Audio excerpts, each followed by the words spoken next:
But my dad apparently had been asked, and my mother became pregnant, and he was asked, and he said yes. So everything took its course on that basis, and then I was born. But was interesting my entire life, which I could never understand. My dad could never ever put his arms around me. He could never give me a hug, and he was never able to tell me I love you. Now, I'm his daughter, and as I learned how other fathers reacted with their daughters, it wasn't normal. But I went on with my life. I didn't let it be disruptive. I had a very good upbringing. I never really needed or wanted for anything, so I was, my dad was very successful. But I always thought it interesting. He could never tell me he loved me or never put his arms around me in particular. So I just had to go on that basis, and then I started getting information. The fact that he was doing work for the government, his work for the government increased as I got older because he was new in the industry that he was in. And then as time went on, he, went through the bidding process, but he was getting more and more contracts with the government. So you start putting the pieces of the puzzle together, and it starts to make sense on that basis. What verified the hybridization is when my DNA had to be done about 12, 13 years ago. My DNA can't be read. Can't be read by the hospital I was sent to. Oncology spent 6 months taking my blood every single month. They've never been able to read my DNA. Ancestry.com I took as a lark to think what would happen. They couldn't read my DNA. What happened? Tell me what did they say when they got your? Because TJ's daughter went through some of this stuff, and TJ, you can share what was going on with your daughter's blood. Oh, I have no idea about my daughter's blood. This is my. No, I'm talking about Theresa. Are you there? Because she had this puzzle. Well, she's found out she's 100% reading in her bones now, leukemia. But when they could read it as far as how do you read DNA, but they found out that she had other than, and she wasn't really. She's classified as other. It's almost like being non-human. So there's reasons for that. So I imagine it's something similar. They don't tell us the details, Janet, just the questions the doctors were doing for us in Moffitt Cancer Research Hospital and telling us and asking me about if I was an alien or something, and they were serious. And I was like, Did they say that? Are you an alien? Yeah. Did they actually use the word alien? Oh, my God. Oh. Really? They never did that with me. They just told me I had an anomaly that looked like cancer. Yeah. Yeah. So, presuming there was cancer in my blood, and they couldn't tell what type of cancer, so I had to go to oncology, and it was in a major hospital facility, and 6 months in a row, they can't read my DNA. But they never said I was alien, or I knew about myself at this point, but how could I tell them? What am I going to say to them? Do you understand? People don't even understand the word experiencer. So how am I going to tell them that I'm a hybrid? They don't even know what that is. So it's one of those things you live with and you deal with. It's not like I can go and talk to anybody I meet about this. It doesn't make sense. And what did you tell them? Did you say I'm an alien, or did you say it's a mystery to me? What did you say to them? Me? Because that's the first I've heard that they. Yeah, like. Well, I tried to explain. Are you asking me or TJ? Piece of the puzzle. I'm asking TJ, and because it's tying in with yours. So they didn't ask you if you're an alien, but your people. They wanted to know how I created my daughter. They wanted to know, and I said, and what did you say? I said, God. I said, well, God. They're like, no, seriously.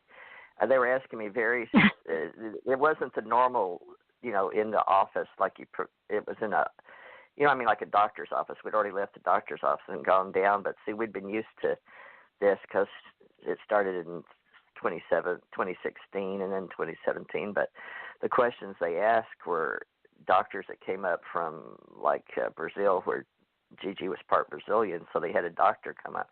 It was all we were working around Nordics, what's called Nordics, and the lady that was Nordic. And then I said, well, I've been told that, my name is Thurmond, and that means Thor's protection, and from Thurmond was Thurber, and from Norway, and we were Nordics. And they were like, yes, we're familiar with the Nordics. And they asked about, most of them are German, and wanted to know our German descent. I said, I've never heard of any German descent of my family, only Norway from my father's side, but we were English, and my mother's Bolton. And so they went through the basic that you asked, but then they were like, above what's your family genealogy? They were like, now, but what are you? So they wanted to like, they were good, basically asking me, are you from another place, not here, or do you know of? And I was like, what are you talking about? He says, like alien. I said, well, I always heard that we were, and they said, I was like, why are you asking me how I created my daughter? My daughter was very embarrassed sitting there and didn't want me to talk. She was so embarrassed because she didn't want to. We've had this problem, in the family with my husband's, because I believe you had to be married to have sex. So it was very personal. It was very deep, and it was very confidential. So I said, yeah, I believe that I had her differently, and I did die when I had her, and I think it was somewhat of an experiment that I wanted to have brown-eyed, blue eyes, and brown hair, blue eyes, and I created this with my mind. And, I believe that we're somewhat of an alien DNA, and but it was extremely important to them. But they've dropped her now because she's 100%. So now they'll do is she starts a new regimen on some strong cancer in her. I'm going to give her by 2 weeks. Right now she has blood coming out of her eyes and ears and nose, and just trying to stay alive. 2 weeks. Oh, I'm so sorry. Yeah, it's she was that. an experiment. She accepted that she was. She knows she was ET and an avatar. She was born with a tail, and she's related to the movie Avatar. But it's unfortunate that the government spent all this money in her and me both. And when I was born, I knew I was extraterrestrial or had other family, but it's just we never didn't talk about it. So what's happened now in 2019 with the realization of losing my husband that was ET hybrid, and then me knowing it, and my child losing her, to coming in wanting to fight cancer when we knew we had cures for it.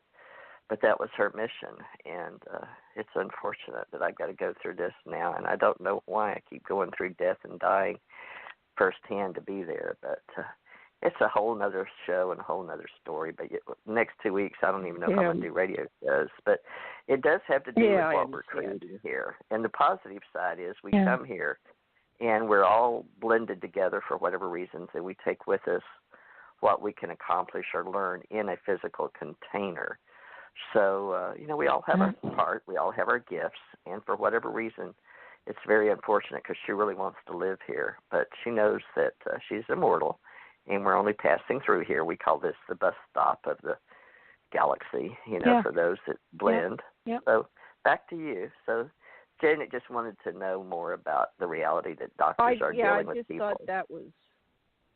I thought that was an important key because, I like to put the pieces of the puzzle together and try to figure out the commonalities. So you're having this experience, and Theresa's daughter's having that experience. Okay, so go on to the, let me see. I got confused now where I was. So let's go back in time, because you were in school. You were told this about your DNA. How old were you when that happened? Confused about your blood. I'm talking back to you, to me Annie. now. Okay, yes, back to you, Annie. I want to make sure. I did want to interrupt. I'll say the name. Yeah, okay. Yeah. So back to you, Annie. So you were how old when they were telling you this stuff? You mean on the DNA in general, or just overall? Okay. Well, it was. I'm 75 now. A very active, very healthy 75. So we're going back. Do the math. Back to around 2005, roughly. And so whatever that is. I was about in my early 30s, maybe, no, 40s. I was probably in my 40s when the DNA first became apparent. 40s, somewhere in my 40s. And no, maybe 50s. Yeah, late 40s, early 50s, I guess. And the other thing that happened when I was 26, so I can finish that part, I got pregnant in the spring. I was 69. The doctor confirmed I was pregnant. Everything seemed fine. I went back for my first trimester exam. Doctor said, "Where's the baby?" I said, "What do you mean?" He said, "You're not pregnant." Well, turned out I was used as an incubator for a baby. And now, and I always asked, I realized what happened because I didn't bleed or anything. It was, they just took the baby from me at 2.5 months. So I went on. I did get pregnant again about maybe 9 months later and had our first daughter. But I always asked, what happened to the baby? What was it? How, the baby, et cetera. Now, can I jump ahead just to a few years ago for a moment and Sure. then go back again? Sure. I was at the MUFON Congress, and there was a talk on Meet the Hybrids, and a young lady walked up onto the stage, and I'm not going to use names, but I know who she is. And when she walked up on the stage and approached the dais to speak about her life, my beings, loud and clear, said, "This is the child you've been asking us about since you carried her. This is the baby you incubated for us." The timing, the age, everything was incredibly right on. And I was in tears. I was in tears learning. I have been asking them a good part of my life since I was pregnant with her. And I thank them profusely for letting me know. And I felt like my life turned a whole new corner because now I understood something. I was aware of it. Not that I understood it, but now I was given that information. And I asked if I could introduce myself, and they said, "Well, it's not normal for you to do that. So if you wish," and they had learned to trust me, and they said, "If you wish, just be very, very cautious about what you say and how you act." So I did meet up with her, and I introduced myself and very briefly mentioned and wanted to let her know I'm not here. I'm not causing any problems for you. I said, this was the chance of a lifetime to tell you what an absolutely beautiful woman and intelligent woman you became, and that's it. Nothing more, nothing said. And my whole life has changed now because I've had a chance to know who the baby was that I incubated. And that was it. And I never talked to her again. I never saw her again. It was a very unusual situation, and I was only hoping that she wouldn't turn negative on me, but she didn't because I was crying as I'm talking to her. So I didn't stay long. I just thanked her for that opportunity, and that was it. Nothing happened after that. I got pregnant, as I said, about 9 months later. I got pregnant again and went on, and we had our family. But that was a very interesting scenario for me to go through because it was another verification or validation, probably about myself.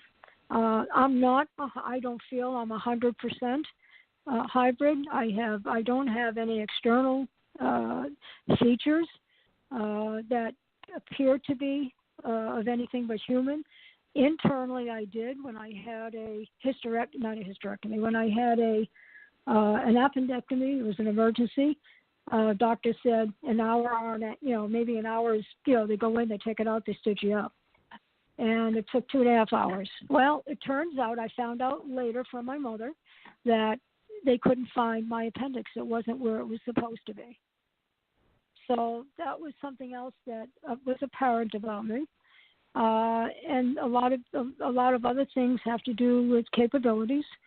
Some people will say, well, some humans have that. Well, that could be true. Mine may be excessive and all that. Things that I can see, things that I can hear, things that I can just know about. the 7th grade, there was no way I ever knew about Einstein's theory of relativity when I opened up that book.